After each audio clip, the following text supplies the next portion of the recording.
महाराष्ट्र राज्य सहकारी पतसंस्था फेडरेशनचे अध्यक्ष काकासाहेब कोयटे व महाराष्ट्र राज्य सहकारी पतसंस्थेचे महासचिव शशिकांत राजोबा यांनी भागीरथी नागरी पतसंस्थेला सदिच्छा भेट दिली। यावेळी संस्थेचे जनरल मॅनेजर पृथ्वीराज महाडिक यांनी कोयटे व राजोबा यांचे स्वागत केले। या प्रसंगी कोयटे यांनी पतसंस्थांची प्रगती, योग्यवीन कार्यपद्धती, सहकार क्षेत्रातील अभ्यास याबाबत योग्य मार्गदर्शन केले।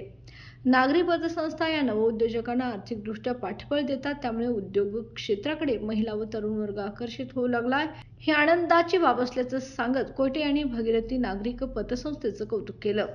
राज्यसभा खासदार आदरणीय धनंजय महाडिक व संस्थेच्या अध्यक्ष अरुंधती महाडिक यांच्या मार्गदर्शनाखाली संस्थेची यशस्वी वाटचाल सुरू आहे। तसेच संस्थेच्या सद्यस्थितीबद्दल पृथ्वीराज महाडिक यांनी यावेळी माहिती दिली। यावेळी शिवराज मगर, मॅनेजर नसीर मुजावर, अरविंद पाटील, नीलम नलवडे तसेच भागीरथी पतसंस्था कर्मचारी उपस्थित होते।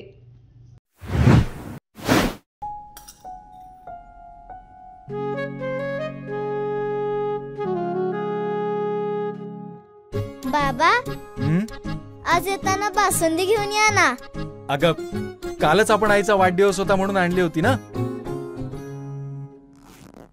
ऐकलं, गोकुळची बासुंदी पुन्हा खावीशी वाटतेय। खरं सांगू, मलाही खावीशी वाटतेय।